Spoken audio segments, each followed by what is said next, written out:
that was that. And that's that. You stealing my shit? That's what people do. Okay. So next we're moving on to Cleveland. Yes, police brutality is in the news again. It seems like the never-ending story is, I don't know, it feels like Groundhog Day. Every morning you wake up and it's the same crap over and over and over again. This particular time, a police officer in Cleveland was acquitted of a 2012 shooting of two unarmed black people. There was a black couple in a car, and there was a chase. There were multiple hundreds of bullets were involved in this. None of the bullets came from the black people. All of the bullets came from the police officer. But one police officer in particular, Mr. Michael. Is that him right there? That's him, Michael Beorg.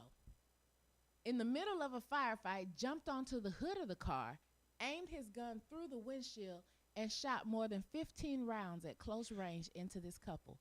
And he was acquitted. How this happened? Now, you say a couple. Now, one was a female, right? Well, we don't know if they were a married couple, but one is a female. The one. Now, why they got the female looking? They took the picture so you'd be like, well, maybe he just thought they was two men. Well, both of the people have a history of both mental illness and drug abuse. So, oh, okay. So they not saying that they didn't. Now, what was the police officer excuse for firing the shots? Well, apparently, this is the craziest crap ever, craziest ever. So the people they got a history with the cops. They actually had borrowed the car from a relative, and was completely clean. The cops ran the plates. The plates came back clean, but they decided to pull them over anyway because they didn't use their turn signal. That sounds like that case in South Carolina. Gonna pull them over for a turn signal violation, and the people, of course, all they see is cops. They don't know what's up. Maybe they did have drugs in the car. They were drug addicts. Who knows? Right. They decided that they didn't want to. But no matter what, they didn't deserve to lose their lives. So they take off in the car, and the car backfires. So apparently the police thought they were shooting it. How we know the car backfired? They could just said that. That's what they're saying. Wow, that's a good new one, right? They game is going to the next level. Hey, because you know that backfire does sound like a gunshot. I have been at a gas station myself and somebody's car backfired and I hit the ground. But do you believe that really happened? Come on, no. I don't believe that cop just made. That's a good one, cop. Well, the thing of it is, if a car backfires, it usually only backfires once. It don't continue backfiring while you're driving down the road. And then smoke will come out the pipes. You can tell it was the car. It was the car. And all these other cops, now they're 20. There was a 22-mile chase. All these different cops are involved. Multiple police cars are involved. Hundreds of bullets have hit this car. Now, if you're afraid for your life because you're in the middle of a shootout, do you get out of the car? Do you come from behind the metal and jump on top of the car that you think? And they never found a gun. No, there was no gun. They were completely unarmed. There was nothing in the car. He just did it. And they're saying that he could have legitimately been afraid for his life, which he could have legitimately been afraid, but that's a dumb move if you are afraid. And you notice this happened in 2010, right? 2012. Like right before or around the Trayvon Martin. Why this didn't become a big story? You know what I mean? You know what was big then? They had a diversion story, that serial rapist guy who kidnapped them girls and kept them in the basement. Because that was a big story out of Cleveland, right? Right then. Around that time. Mm-hmm. Man, they be packing huh? Cleveland's good at this, boy. Now, over a 2-year investigation, the Department of Justice has said they systematically abuse their power, use excessive force, and have entered into an agreement, a settlement, where the Cleveland Police Department is directly responsible to the Department of Justice to follow these new procedures. They're supposed to keep them. That is crazy that you can't even. So the police has to be police. The police have to be police. Now, do you guys get that, America? Do y'all understand that? That's, like I debate with a lot of my coworkers who are white. They don't even debate anymore because now they can see it. See, they didn't know it before, but now they can see it plain as day because the way I break it down to them. But the one thing I always get them. They always talk about how great America is. And remember, I asked them, just like I asked this show, tell me one year America's been great. Now, one of my coworkers, he tried, boy, he came back.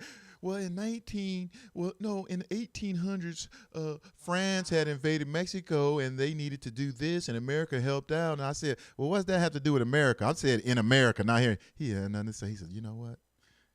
I said, go back to the book. Go back to the drawing board and try to bring up another one. He couldn't find nothing. You know, Yeah. and I try to tell him I have nothing against America. I was born, I was born and raised here. But what I'm saying is, let's get away from talking about it's great. It has the potential to be great, but it's far from being great. When you have racism and all these, it has a great structure. It has a great system set up, but it can never be great until you have the right people running the system. Now, is that ever going to happen? Of course not, because. Of course, because we see it in Cleveland, the FBI has to watch the police.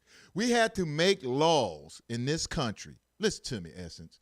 We had to make fucking laws in this country just to get rights. But yet, they was promoting this equality all around the world, but yet we had to create fucking laws. This, like, come on, man. Doesn't make any damn sense. Now, we should be happy that it happened, but I'm saying, like, I got to have laws. Like, there has to be actual for you to treat me right. There has to be a consequence to you mistreating me. Yes. That don't sound crazy to you? Of course it does. I'm sitting here going like, but they don't even see the basis of that. They'll be talking about where Abraham Lincoln did this. I'm like, yeah, but he didn't even want to free the slaves. No, he didn't. It was a business decision. That's all it was. The North couldn't compete with the South because the South had a free labor force. Yes, which is exactly. Why, if it can keep, which is also why those laws are in place now, are creating a free labor force. Because think about the things that are illegal and the things that people go to jail for, as creating this bullshit prison system that is run by businesses, private-owned businesses, giving kickbacks for indictments of blacks. Creating what? Free labor. Free labor, slave labor. For 12 cents a day. Well, you know, and it's still going on. That's because think about immigration. I remember it used to only be in the West Coast where immigrants was coming here working in farm areas. But in the Midwest and the South, farmers all had to do it just to keep up. But if America would have stepped on them people, and I have nothing against immigration, you come here and work or whatever. But I'm saying if it's illegal, let's handle it. You know, you got to handle it like you're supposed to. And I didn't even understand. Why are you arresting the people trying to get here? Arrest the people hiring them. Oh, no, but they're rich. That would never happen. That's exactly why it wouldn't happen. Okay, but if that would have happened, if all these rich farmers would have been arrested for having labor, when the last time you heard of someone being arrested, getting sent to prison for hiring, that's illegal or lost their business. If you don't want to arrest them, where's the fines? Where's the $1 million fines?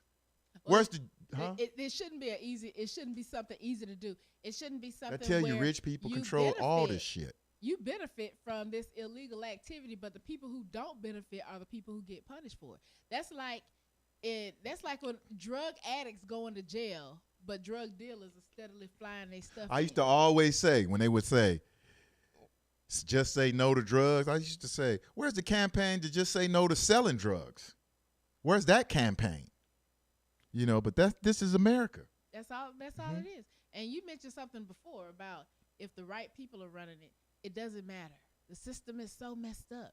If you see people, and almost, I'm going to say 9 times out of 10, people who are willing to do the right thing get run over by the person who is willing to not. Ain't nothing you can do about greed.